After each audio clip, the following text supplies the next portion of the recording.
unusual miracle ጳውሎስ ጨርቅ ጳውሎስ ልብስ ጳውሎስ የሚጠቀምባቸው አካላቶች ላይ የእግዚአብሔር ኃይል መጽሐፍ ቅዱስ እግዚአብሔር በብዙ ጎዳናዎች እንደተናገረ ደግሞ በዕብራውያን 1:3 ላይ እግዚአብሔር ተናግሯል። በመጨረሻው ዘመን ደግሞ በልጁ በክርስቶስ ኢየሱስ ዓለማትን በፈጠረበት እግዚአብሔር ተናግሮናል እንደሚል እንዲሁ እግዚአብሔር በብዙ ነገሮች ተናግሯል። ለምሳሌ መጽሐፍ ቅዱስ ውስጥ በሙሴ በትር እግዚአብሔር ሲሰራ አይተናል። ሁለተኛ በኤልያስ ካባ የእግዚአብሔር ኃይል እግዚአብሔር መንፈስ ሲሰራ አይተናል። በኤልሳ አጥንት እግዚአብሔር ሲሰራ አይተናል። በኢየሱስ የልብስ ጨርቅ ጫፍ እግዚአብሔር ኤልሳ አጥንት በሁለተኛ ነገሥት 13 ላይ ከቁጥር 20 እስከ 21 ላይ ኤልሳ ሞተ፣ ቀበሩት። ከሞዓብ አደጋ ጣዮች በየዓመቱ ከሀገር ይገቡ ነበር። ሰዎቹን አንድ ሰው ሊቀብሩ አደጋ ጣዮች አዩ። ሬሳውን በኤልሳ መቃብር ላይ ምን አደረጉት? ጣሉት። ፋይናሊ የኤልሳ መቃብር ጣሉት። ኤልሳ አጥንት ነካው። በነካው ጊዜ ሰውየው ድኖ በእግሩ ማርቆስ 5 ቁጥር 29 ላይ ስለ ኢየሱስም ወሬ ሰምታ በስተኋላው ሰዎች መካከል መታ ልብሱን ዳሰሰች። የልብሱን ብቻ የዳሰስክ እንደሆነ እድናለሁ ብላ አመነች። ወዲያውም የደሙን ምንጭ ደረቀ። ከስቃዩም እንደዳነች በሰውነቷ አወቀች። አንደኛ ነገሥት 19 ላይ ደግሞ ኤልሳ የሚባለው ሰው መጎናጸፊያ ምን ይወክላል? አንደኛ ጥሪ ኮሊንግ፣ ሁለተኛው ምንድነው? ኦቶሪቲ ስልጣን። መጎናጸፊያው ኦቶሪቲ። ዲዩ ነው ኤልሳ ምን አላለም? ሊከፍተው አልቻለም። ከፍሎ ሊሻገር አልቻለም። የኤልሳ ስልጣን ከኤልያስ ስልጣን ያነሰ ነበር። ልብሱ መጎናጸፊያውን ያዘና ዮርዳኖስን ምን አደረገ? የኤልያስ አምላክ ወዴት አለ ብሎ ከፈለ። ካባ ሚኒስትሪያል ትራንስፎርሜሽን። ኤልሳ ወደ ሰማይ አባቴ የእስራኤል ሰረገላ ባለ ጊዜ ሰማይ መቶ በሁለቱ መካከል እየተጫወቱ ባዘገሙ ጊዜ የእሳት ሰረገሎች መተው ነጠቁት። በአውሎ ንፋስም በሄደ ጊዜ ምን ካባውን ወረወረለት። ወይም መጎናጸፊያ የእግዚአብሔር ኃይል በህይወታችሁ እንዲያልፍ ከፈለጋችሁ ያቺ የማርቆስ 5ቷ ሴትዮ she's the woman of faith ይህንን መጎናጸፊያ በህይወቴ ላይ እንዲመጣ ፈልጋለሁ። ሐዋርያት ሥራ 19 ከቁጥር 11 እና 12 ላይ የእግዚአብሔር ቃል እንዲህ ይላል። እግዚአብሔርም በጳውሎስ እጅ የሚያስገርም ተአምራት ያደርግ ነበር። በማን እጅ? በጳውሎስ እጅ። ስለዚህ ከአካሉ ጨርቅ ወይም ልብስ ወደ ደዌዎች ይወስዱ ነበረ፣ ደዌያቸውም ይለቃቸው ነበረ፣ ክፉዎችም መናፍስቶች ይወጡ ነበረ።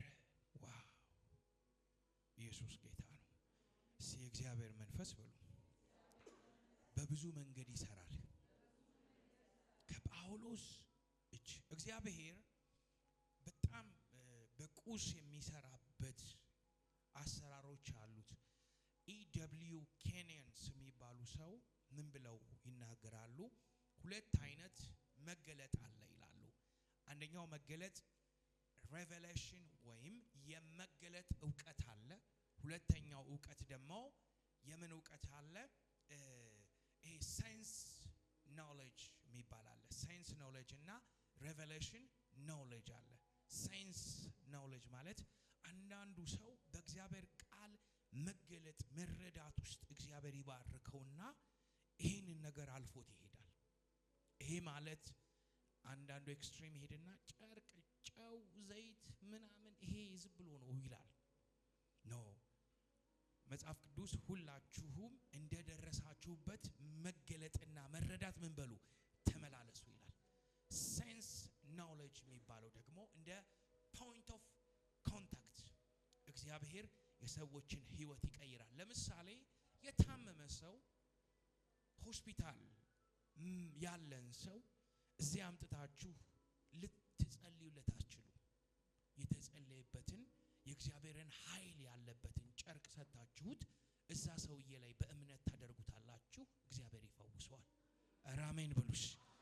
ይሄ ስላለ አንዳንድ ሰዎች ይሄንን እይታ እንደ ኋላ ቀር እንደማያስፈልግ እንደ አዲስ ኪዳናዊ የመረዳት ነገር እንዳልሆነ ያስባሉ። ኖ መጽሐፍ ቅዱስ በእግዚአብሔር በብዙ ጎዳናዎች እንደተናገረ ደግሞ በዕብራውያን 1:3 ላይ እግዚአብሔር በብዙ ጎዳና በልዩ ልዩ ጎዳና ምን ብሏል ይላል?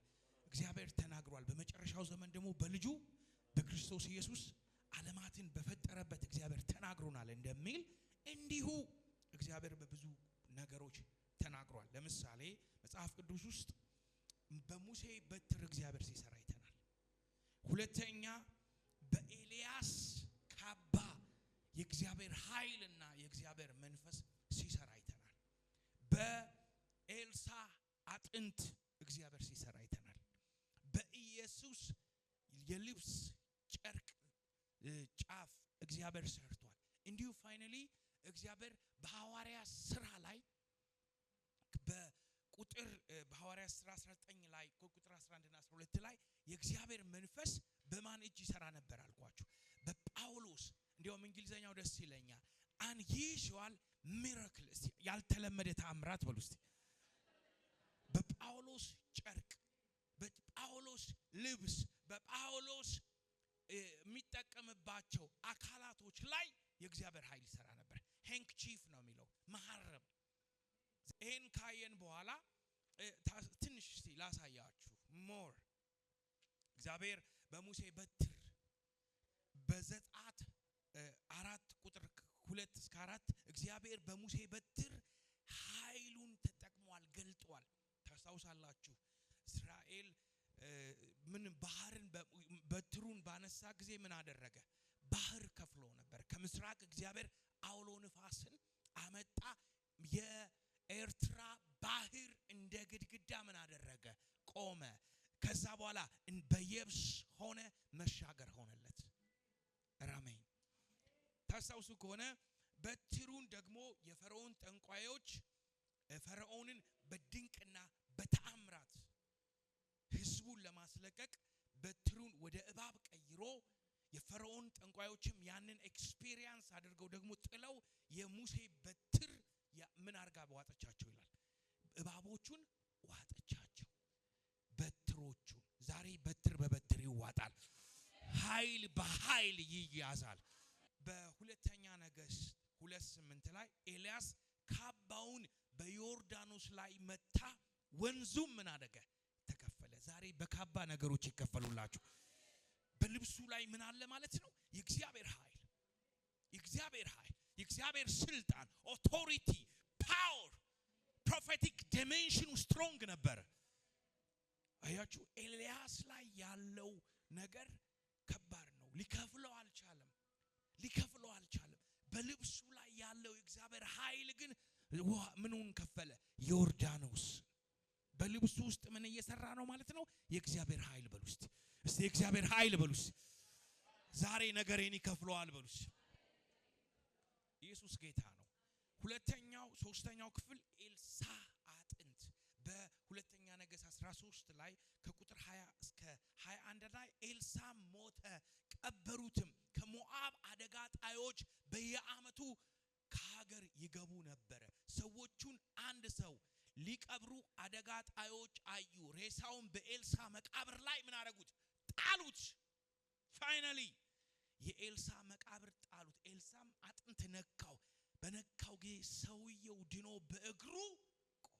ሃው ወንደርፉል፣ ሃው ወንደርፉል። እስቲ እግዚአብሔር ቅባት በሉስ፣ አይሄድም በሉስ።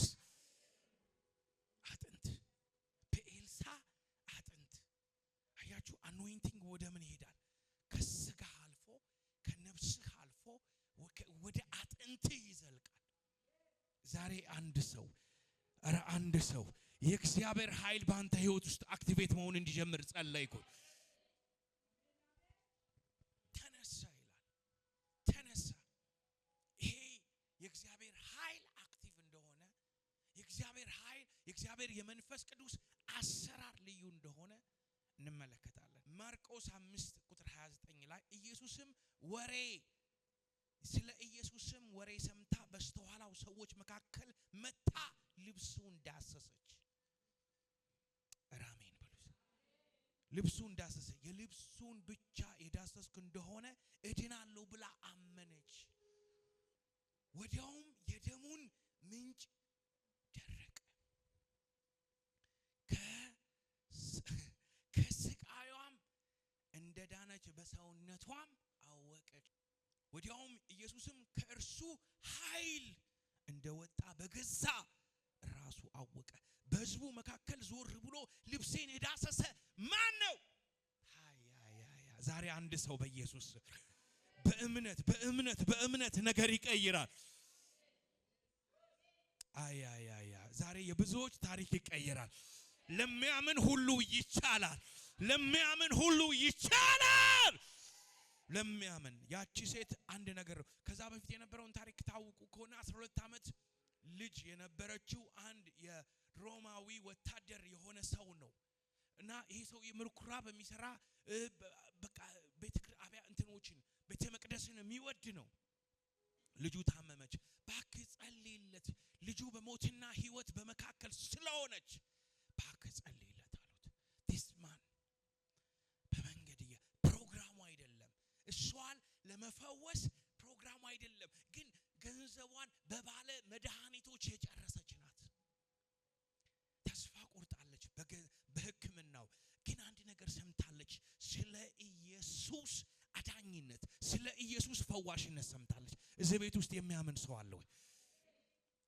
የልብሱን ጨርቅ ብነካ ፈወሳለሁ ብላ አመነች። ይህች ሴት ታላቅ ሴት ናት። ብዙ ሰው እስቲ እግዚአብሔር የሚረዳኝ ከሆነ አያለሁ ብሎ ነው የሚመጣው። ይሄኛው ነብይ እንዴት ነው ያ እንትን ያደርጋል ስም ይጠራል ብና ከመሆን እስቲ ለሚያምን በሉ ሁሉ ይቻላል። ሁለትም ሶስትም በስሜ ብትሰባሰቡ እኔ በዛ አገኛለሁ። እግዚአብሔር ባለበት ሁሉ እግዚአብሔር ጠርቶ ድምጽሽን ስምሽን ባይነግርሽ እንኳን በዛ ውስጥ ያለውን የእምነት መንፈስ ተነካክተሽ ነገር መቀየር ይቻላል። ራሜ እሺ ነገር ቀይራለሁ ብሉሽ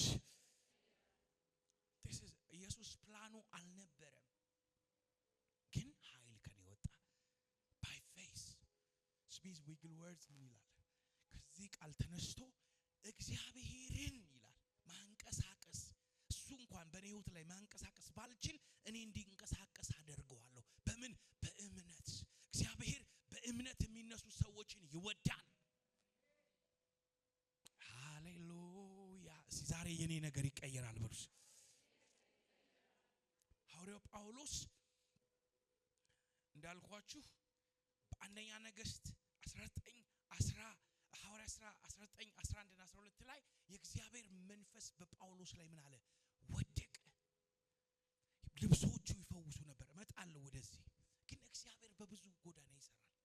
አንደኛ ነገሥት 19:19 ላይ ደግሞ ኤልሳ የሚባለው ሰው የሚገርማችሁ ምን ላይ ጣለበት ይላል። ምን ላይ ጣለበት? መጎናጸፊያውን አምጥቶ በኤልሳ ላይ ጣለበት። አንዳንዶቻችሁ ዛሬ የምትቀበሉት መጎናጸፊያ በህይወታችሁ ላይ ያለውን ጥሪና ዳይሜንሽን ይከፍትላችኋል። ጥሪውን አወቀ። እባክህ አለው እናትና አባቴን ሰላም ብዬ እንግሊዘኛው ስሜ ኪስ አድርጌ ልመለስ አለው። ከኔ ጋር ምን አለ አለው ኤልሳ። ባይዞይ ቅባት ሲወድቅባችሁ በህይወታችሁ ላይ ማንም ሰው ተመለሱ እንኳን ቢላችሁ ትቀመጣላችሁ። አሜን። አልተደወለልኝምና አልመጣም የሚሉ ሰዎች አሉ። የኤልሳ ቅባት ግን አልተደወለልህም ምናምን አይደለም፣ አትከተለኝ። አሜን በሉ እስቲ። ምን አትበለኝ? አትከተለኝ። እኔን ሳይሆን የእግዚአብሔርን ጥሪ ሲወድቅብህ ሂድ። ፊት እየተነሳ ትመጣለህ፣ እየተገፋ ትመጣለህ። የእግዚአብሔር ጥሪ አንተ ላይ ካለ የእግዚአብሔርን ነገር እምቢ ማለት ያቅተሃል። ዛሬ ይሄ ጥሪ በእናንተ ላይ ይውደቅባችሁ። አሜን። ይሄ ሰው በጣም ትልቅ ነገር ነው። ሉክ መጎናጸፊያ ምን ይወክላል? ምን ይወክላል? መጎናጸፊያ ምን ይወክላል? ማንትል ምን ይወክላል? መጎናጸፊያ ልብስ ወይም የውጭ ልብስ ነው እናንተን የሚሸፍናችሁ። ያ መለኮታዊ ምልክቱ ምን ያያይዘዋል ስትመለከቱ? አንደኛ ጥሪ ኮሊንግ። ዛሬ እኔ ድሮ እነ ፓስተር ዴቭ ምናምን ልብሳቸውን ሲሰጡኝ ምናምን ያለው እና ስነቃ ፓስተር ዴቭን በህልሜ እኮ አይቼው እንትን ልብሱን ሲሰጠኝ አየው። ሆሊ ስፒሪት you have a calling ሚኒስትራል ኮሊንግ አለ ያለኝ ነው። ዛሬ እዚህ ቤት ውስጥ አንድ ሰው መጎናጸፊያ ይወድቅበታል። አሜን። የኔ ትልቅ ወንድም ነብይ ነው። ኤልሲ ታውቀዋለች። እና እኛ ቤት ውስጥ ያው ትንሽና ትልቅ ስለሆነ የሱን ልብስ እያነሳው ለብሳለሁ። ሳላቀው የሱ ቅባት በኔ ላይ እየመጣ ነው። ዛሬ እዚህ ቤት ውስጥ ቅባት የሚመጣበት ሰው አለ። አሜን። ምንስ ለዛ ነው ኤልሳም ካባውን ወስዶ ምን አረገበት? ጣለበት። ዛሬ አንድ ሰው ካባ ይወድቅበታል። አንድ ሰው መጎናጸፊያ ይወድቅበታል። በቃ አንዳንዶቻችሁ የቢዝነስ ዳይሜንሽናችሁ ይከፈትላችኋል። አንዳንዶቻችሁ የጤና ካባ ይወድቅባችኋል። ብቻ እግዚአብሔር ለመንግስታት ሁሉ የሚፈልጋችሁ ሰዎች ይወድቅባችኋል። ስኮሊንግ ሁለተኛው ምንድነው? ኦቶሪቲ ስልጣን። መጎናጸፊያው ኦቶሪቲ ነው። ዲዩ ነው። ኤልሳ ምን አላለም? ሊከፍተው አልቻለም። ሊከፍሎ ሊሻገር አልቻለም። የኤልሳ ስልጣን ከኤልያስ ስልጣን ያነሰ ነበረ። ማያ ተውራባያ ልብሱን መጎናጸፊያውን ያዘና ዮርዳኖስን ምን አደረገ? የኤልያስ አምላክ ወዴት አለ ብሎ ከፈለ። ዛሬ አንድ ሰው የኤልያስ አምላክ ብሎ የህይወትን ዮርዳኖስ ከፍለ መሻገር ይሆንልሃል። መሻገር ይሆንላችኋል። አያችሁ ከናንተ በላይ ያለ መንፈሳዊ አቅም ያለው ሰው አለ። ያንን የሱን ልብስ ለብሰህ ያ የሱን ኦቶሪቲ ይዘህ እሱ በገባበት ዳይሜንሽን እሱ በገባበት ስልጣን መንፈሳዊ ስልጣን መሻገር ይሆንላችኋል። ቅባት ልብስ ምን ይወክናል? ቅባት ሃያቮስ ካባ ስልጣን ነው። ካባ ኃላፊነት ነው። ካባ ሚኒስትሪያል ትራንስፎርሜሽን ነው። ኤልሳ ወደ ሰማይ አባቴ የእስራኤል ሰረገላ ባለ ጊዜ ሰማይ መጥቶ በሁለቱ መካከል እየተጫወቱ ባዘገሙ ጊዜ የእሳት ሰረገሎች መጥተው ነጠቁት። ፓውሎ ንፋስም በሄደ ጊዜ ምንን ካባውን ወረወረለት። ዛሬ እስቲ ካባውን በሉስ አነሳለሁ። ሬንሃርድ ቦንኬ አንድ ወቅት ላይ እኔ የወጣት ነበርኩኝና ከእንግሊዝ ሀገር እኔ ወደ ጀርመናዊ ነበረ። ሬንሃርድ ቦንኬ ማለት is very great የእግዚአብሔር ሰው ነው። በሳይን በወንደር አፍሪካን ሁሉ ያረሰ ነው። አውሮፓ አዋሳ ሁሉ መጥቶ ነበር። ቦንኬ is a man of fire, man of anointing ትልቅ የእግዚአብሔር ሰው ነው። ይሄ ሰውዬ አንድ ቀን በኪሴ ያለኝ ትንሽ ሳንቲም ነው። ባይብል ስኩል ተማሪ ነበርኩኝ። ከዛ ወደ አንድ ስፍራ እንድንሄድ ጉብኝት እንድናረግ ሄድንና የከተማ ባስ መያዝ አለብህ አሉኛል። ብር ስለሌለኝ ትንሽ በእግሬ ወክ ላርግ ብዬ ከጀርመን ወደ እንግሊዝ አንድ ኮምፓውንድ አገኘው እና በዛን ጊዜ ነበሩት የለንደን ነዋሪዎች 10 ሚሊዮን ነበሩና ቤታቸው ሰፈር አለ በቅጥር የተጻፈ ጆርጅ ጀፍሪ የሚባል ሰው ታሪክ ሰማዋል። ጆርጅ ጀፍሪ this man እግዚአብሔር በኃይል እንግሊዝን በድንቅ በተአምራት በክሪኤቲቭ ሚራክል በፈውስ እግዚአብሔር የተጠቀመበት ትልቅ ኢቫንጀሊስት ነበር። ይሄ ሰው ጀፍሪ የሚባል ጆርጅ የሚባል ስም መቼም ብዙ ነው እንግሊዝ ውስጥ የእንግሊዝ ስም ነው።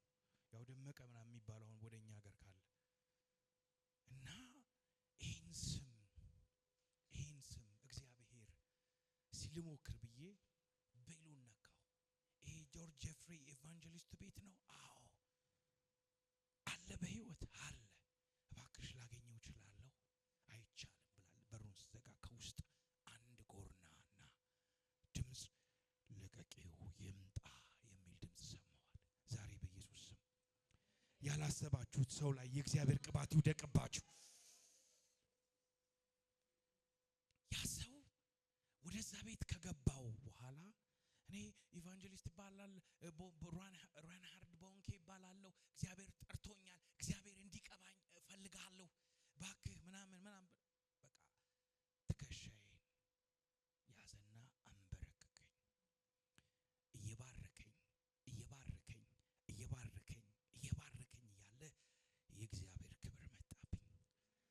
ሰው ላይ ክብር ይምጣበት።